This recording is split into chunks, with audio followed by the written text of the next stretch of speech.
Welcome back to another episode of Mystery Garage. Now in today's episode, I would love to keep working on the Jetta, but unfortunately we hit a snag with some of the small parts, so we're just waiting on those. While we wait for those to arrive, I thought today would be a perfect day to get caught up on a lot of the channel cars, talk about the projects, what's going on around here, as well as a little while ago I bought another car, but I kept it in secret, haven't told you guys about it, and I think today's the day that I show you what it is, why I bought it, and talk about what's to come for it. So let's jump into it.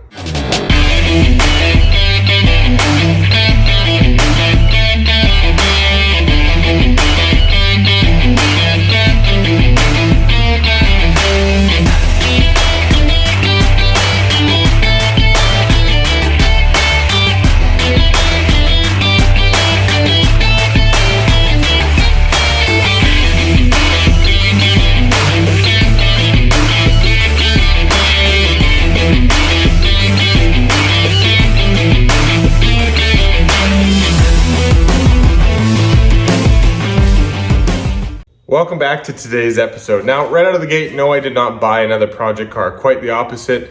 You guys actually saw in the end of last week's episode, unfortunately, it was time to sell off the Mk1 Jetta. We had a great deal of fun with that car. I kind of showed you how you could inexpensively, change the cosmetics of a car by cleaning the car up and that sort of thing. The car was a great little runner, under 200,000 kilometers for an original car, awesome shape. And it really was a pretty cool car, but I kind of saw that we kind of did everything that I thought we were going to do with it. We have a whole bunch of other projects on the channel, so I didn't really see pushing that car too much farther. Things that it could use another lick of paint. If we're going to do any engine mods, we could jump into that. We have so much engine projects on this channel already. We have so many cars on this channel already. I thought it was an opportunity to sell off that car in a pretty cool form. The stand straight, brand new suspension, cool wheels that we put on it.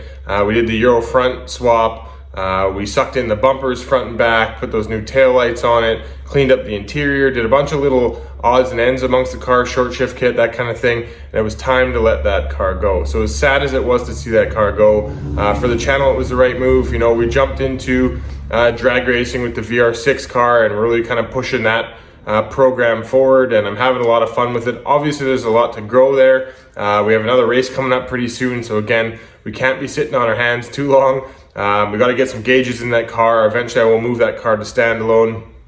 I need to get a little bit better on the track, obviously shaking off all the rust and that kind of thing. Gauges will help me a long way. Thank you guys. A lot of you guys were commenting I was shifting too soon, that sort of stuff, but it's really hard without a tack to kind of gauge that out. I could rev it right out, but then I'm going to start to see a little bit of slack on the other end as the revs get too high. So I was just doing what I thought was great, but obviously with a tack, we'll be able to dial that shift point in with every single shift and nail it. So gauge is going to be a huge part of that. Also, I want to figure out with a boost gauge, what's going on with the supercharger, how much boost we're actually getting. We should be getting with the stage 2 around 11 or 12 pounds.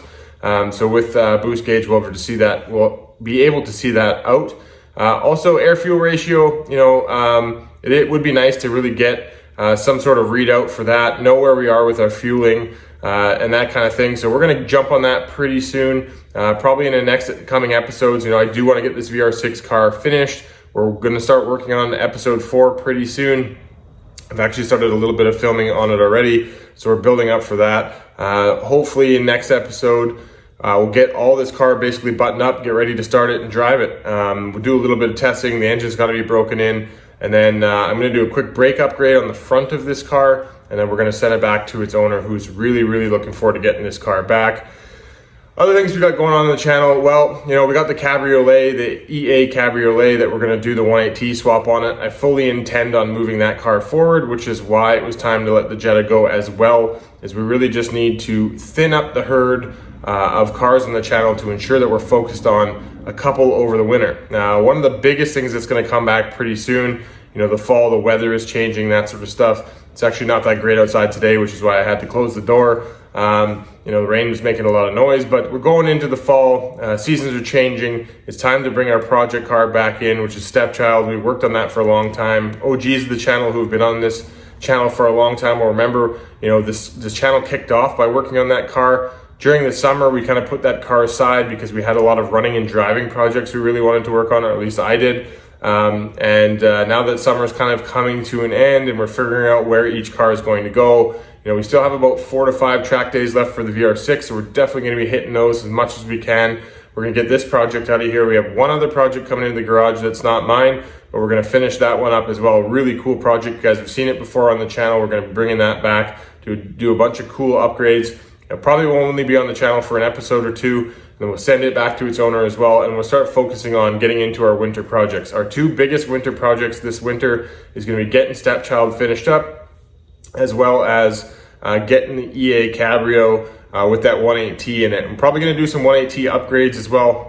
Probably, obviously an intercooler into the Mk1. We're also going to probably do a turbo upgrade, do some ignition upgrades, some stuff like that, and really have some fun with that as well. So that kind of brings me to, what's happening with the Mk1 pickup truck. Well, we haven't had that on the channel for a long time. What actually happened with that car, you guys can see it if you go back in our episodes. We brought it home. We knew there were some rust issues, which isn't a problem. We've dealt with rust in this channel before. I'm not scared of rust at all. So we brought that car back, stripped it down, kind of started looking at the rust, and it was at the time, because we also were working on Stepchild and a few other cars, it just felt like that car was, needed a full kind of more or less resto. So we put that car aside and we're waiting to a future date to be able to bring that car back on. Being the fact we have so many projects going on, which I want to concentrate on, VR6 Mk1 as the drag car, the EA Cabrio to 1.8T swap, and get Stepchild finished. I sidelined the pickup truck, but I actually think it's time to let that truck go as well. Free up some space around here, and eventually I'll bring a pickup truck back, and we'll start working on that at some point in time. But right now, over the winter time, I really want to focus on these 3 projects. Which brings me to what's going on with Stepchild. Why haven't we seen it in a long time? Like I said, I put it away for the summer. It's out in the shop outside under a car cover. I check on it every once in a while. Things are just fine with the car. We had everything sealed up, so there's no issue of any rust forming or anything like that on any of the surfaces. Everything's painted or has primer on it. The car actually still looking fabulous. It's a little bit dusty even though it's sitting under a car cover, but it's ready to come back into the shop. As soon as we get this jet out of here, get this other car that's coming to the shop to have some work done, get it out of here, Stepchild will be coming back. So some of the OGs who are really looking forward to seeing that car, looking for ABF build stuff, 16 valve build stuff, that is all going to be coming back. Now, that leads me into the car that I hadn't recently purchased. I've had it for about a month and a half. Kept it out of the channel's eyes. You guys would have never seen it. That project, I shouldn't say it's a project. That car I purchased because it popped up and it was an opportunity I could not pass up.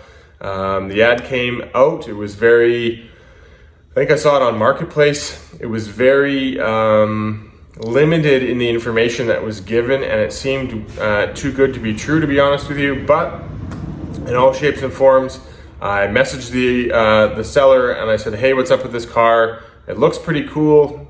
Is it what you say it is? And they're like, yeah, it absolutely is. We don't know much about it. All the information that we posted in the ad was from receipts. And so they suggested I come out and take a look at it. I said, yeah, absolutely. I'll be out there later in the day. And that's exactly what I did. I went out there, looked at it. The owner actually purchased the car, or sorry, I should say the seller. I'm now the owner. But the seller purchased the car about 10 years ago, maybe a little longer than that. Drove it for a few years, loved the car. Life ended up getting away. She ended up parking it in a garage. Her and her husband ended up getting married, and the car basically sat. That happens to so many of us when life gets in the way, having kids, getting married. Our project's cars ends up sitting in the garage. We don't use it much, and then at some point in time, we end up selling them off. So this channel is about motivating you guys to get back out there, work on these cars. This car was way too cool. The parts it had were way too cool to just pass up. So what that meant for me and us is we picked it up based on what the car was. 10 years ago, it was built, actually a little bit more than 10 years ago. It was built in 2008, or put together in 2008 by a local shop around here for a customer. I believe it was a customer's car. The shop had helped build, and it is pretty cool. I'll show you guys it here just in a minute, but the reason I bought it is actually to incorporate it into Stepchild, which is why I'm talking about Stepchild coming back.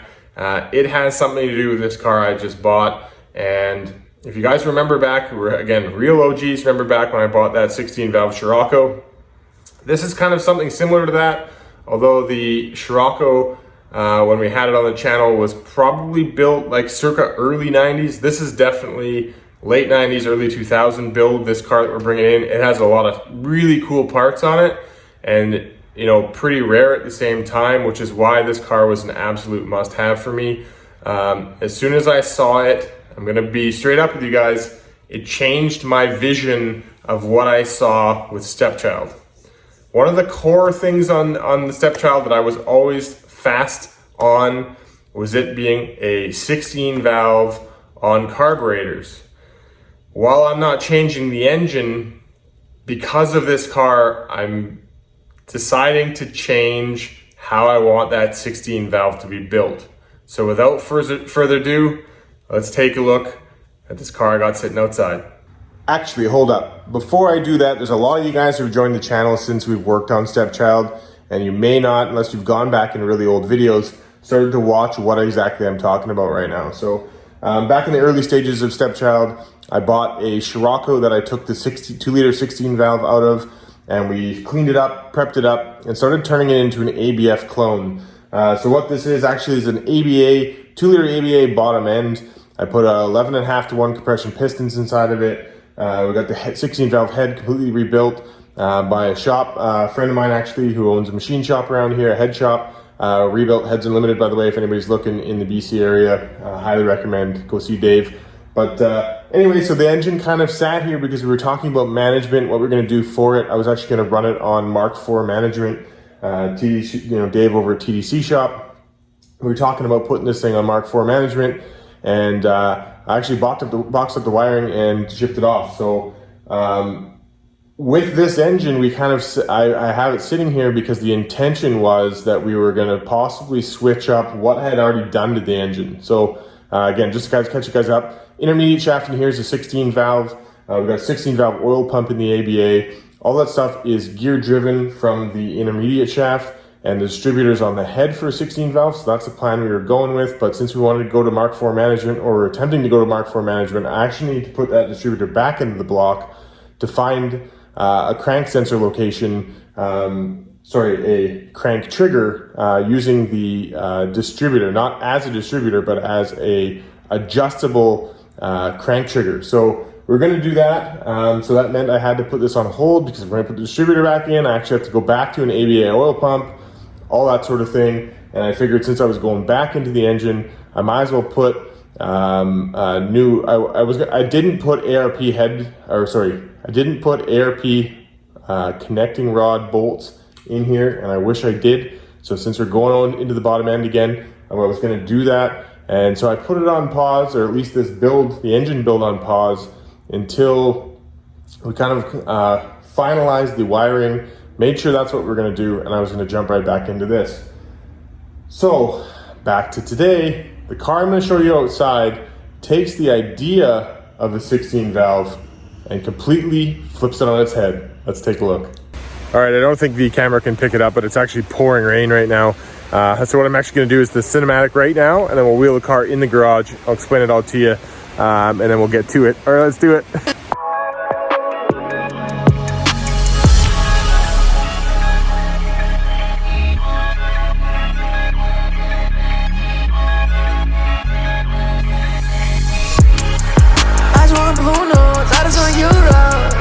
Smoking on good though, pizza from Pluto.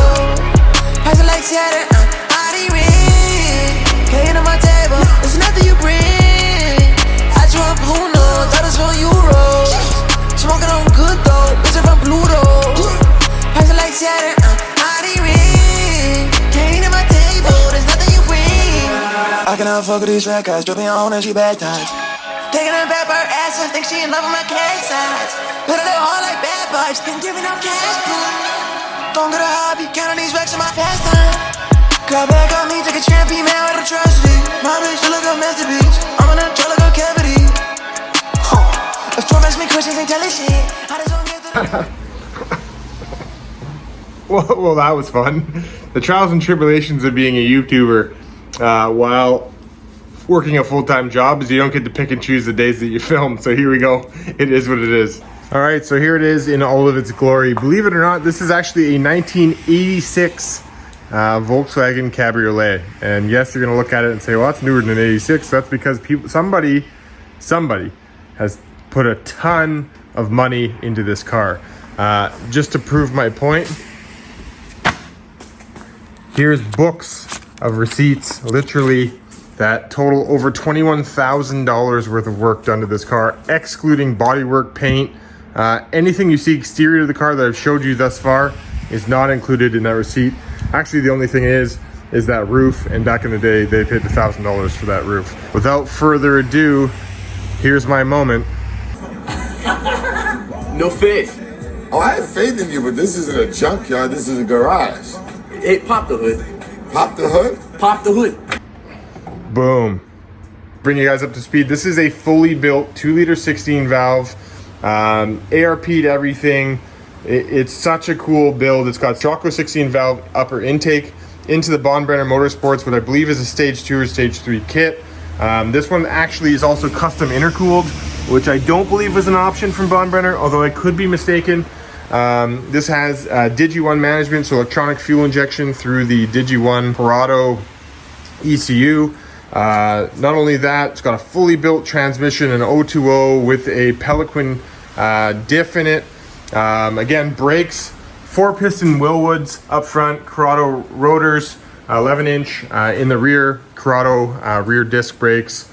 Guys, this thing is incredible and in such an unassuming car. And like I said, when I saw this come up, I'm like, that can't be right. The value they were asking for this car, and I don't even want to tell you guys how much I paid for this. It did come with its own amount of problems. Like, don't get me wrong, this car isn't perfect by any means. It's been parked for quite a few years. It idles and stumbles a little bit when it's warm. Fuel pump is a little bit noisy, exhaust rattles. Rear disc brake is completely locked up. You can see I had to drag it in here. So it does need some work. Guys, when I was younger, I used to oogle over this package. You know, this is back before VR6s were done very often. This was kind of the cat's pajamas, what you could do with the 16 valve back in the day. There is no expenses spared when building this engine. Everything from a long tube header manifold, again, full built internals.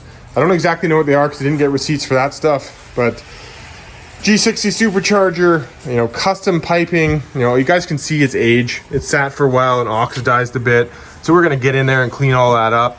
But such a cool build. And you gotta remember, back in the early 2000s when this car was built, this stuff wasn't standard. You barely ever saw this kind of thing. So there was a custom shop, a Volkswagen shop, Momentum, that actually helped the owner of this car build it. I could see that in the receipts. I don't know a ton more about it, so anybody who's local to me that can tell me more about this car, I would love to hear it. But like I said, when we were talking about Stepchild and building an engine for it, I know this wasn't the plan. But can you blame me?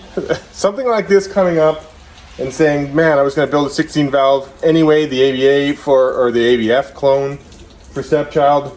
This has gotta be it. A different spin.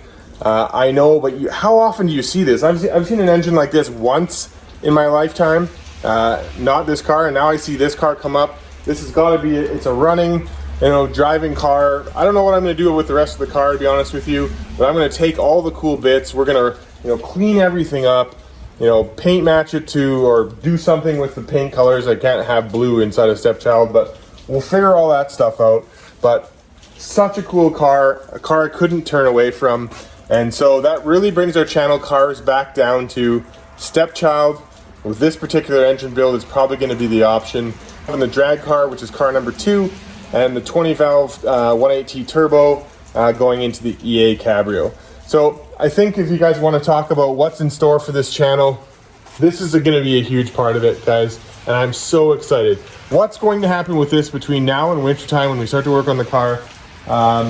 Get back into Stepchild, sorry. I really want to get this car out on the road because it can be a runner and driver the way it is, and I want to work out all the kinks, all the weird things on this power plant and make sure it's a solid running, driving car, fix all the little things that it's got in issues from sitting, and get this car out on the road, running and driving, have some fun with it a little bit until I'm confident with the motor package, Then we'll take it apart, clean up some stuff, and get it into STEPCHILD. I know this isn't carbureted. I know this isn't an ABF, but guys, I had to make the change when I saw this thing pop up. I think it's way too cool to let it slide. You guys are gonna ask me, what are we gonna do now with the ABF that's sitting right back there? I am gonna finish it. I am gonna build it out. That is going to happen. Whether we use it in a different car down the road, you know, that's yet to be determined. But I got some money sunk into that motor, and I'm not just gonna let it sit. So we'll figure out what to do with that motor. We won't give up on it. But I wanted to introduce this car to you guys, because I've been so excited. I've been letting it sit. I literally brought it home. I had to trailer it because of the locked up rear brake, parked it in the building outside, and left it. And it's been a month and a half since I even looked at it. So, you know, now that I see it again, I'm getting even more excited all about this car. It is such a cool build, such a cool engine, and like I said, it does run. So let's fire it up right now. It's got a little bit of a hesitation in idle. I got some things we got to work out, but let you guys hear it. Before I just fire it up, this car isn't perfect, like I said. You know, the radio falling out, the interior is kind of dilapidated. It's got seat covers on it because the seats are ripped up inside. You know, carpet's a little bit of rough. But I'll fire it up. I'll let you guys listen to it, and then we'll talk about the outside of the car real quick. I don't know if that sounds like I think the fuel pump relay might be cycling, so.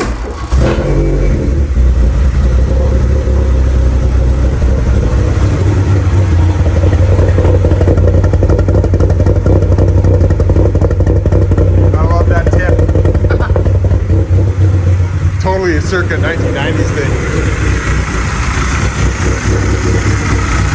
You can hear it's got a bit of a stumble, but it does run really well. I've had it running far better than this since I got it.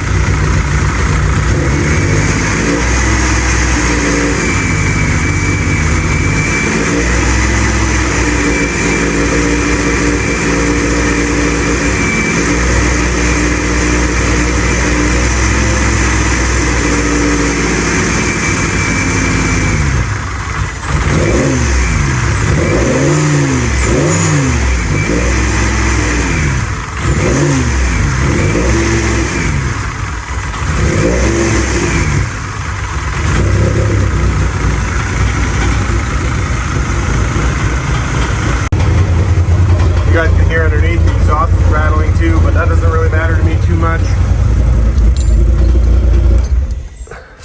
All right, couple things to note. One, I haven't put any fuel in this car, so this fuel is probably like 5, 6, 7, 8 years old. I don't really know. A lot of little maintenance things need to be done to this car, and we'll do that in the near future for sure. I did make mention I was going to talk about the outside of the car. Not in the receipts and not included is the bodywork on this car. Like I said, there's about $20,000, and I added it all up in all the receipts for all the mechanicals. Now, talking about the outside, guys, tons of modifications have been done to this outside of this car. Like I said before, this is an 86, so it didn't have all the newer clipper kit stuff, so somebody went out and bought clipper kit stuff. Car's been bodyworked a ton. The side lights are filled in. They put the Mark III style or Mark IV style lights on the fender. What else have they done? Some weird stuff, like, I don't know why this was taking place, but the mirror should be here. They've moved it forward. And I don't know. That's interesting to me. What else we got? On the back of the car, again, all the markers have been shaved. The rear hatch has been fully shaved. I don't know if I can show you that, guys. It actually pops from inside the car. All that still functions. Definitely a 90 spec thing to do was to fully tint your taillights. DTM 90 spec tips on the back. Definitely something that a lot of us used to do back in the day. But it's kind of funny. Circa 90 spec wheels, 15-inch ASAs, I think they are, something like that. Not my cup of tea, but back in the day, again, this is kind of the cat's pajamas. A lot of this car, super unassuming as it was just a really cool build. Like I said, a lot of things wrong with it still. We'll work out the details. I'm not sure what's going to happen with the car because I'm going to be keeping the entire powertrain electronics. So like the ECU, we'll be taking the brakes, we'll be taking the rear beam. Because again, it also has full sway bars underneath, front, back. And again, this car has had some money spent. And like I said, the $20,000 in receipts is only a drop in the bucket because it doesn't include any bodywork, any of the sway bars, any of the brakes, anything like that. The diff alone was like $1,500 just to buy the diff back in the day. Such a cool build, guys. I'm so stoked on this thing. It's got me so excited even having it in the shop, just looking at it and talking about it. I can't wait to get this car out on the road. I've already got plates for it, so in the coming episodes, again, Jetta comes first. Then we got to take the drag car to the drag strip. But sometime, guys, this car is going to hit the road. We're going to have some fun with it as it is currently before we start taking it apart, breaking it down, freshening it up, and getting the powertrain ready to go into STEPCHILD. I know you guys are probably going to be upset because you really wanted to see something happen with that ABF. It still will. I won't let you guys down. But I got to clean this up and simplify it a bit and get it into STEPCHILD because this is such a cool motor, such a cool opportunity to get an engine like this. And as you can hear in my voice, I am super excited. Guys, I hope you like the updates of what's going on the channel. You know what we're after. Again, we're after some 16 valve action. We're after some 1.8T, 20 valve action, and the VR6 supercharged stuff. It's starting to become a supercharged channel, and I kind of like it. Until next time, guys, thank you very much for watching. If you're new to the channel, please feel free to subscribe. We'd love having you back again. Until next time, guys, thanks very much. Take care.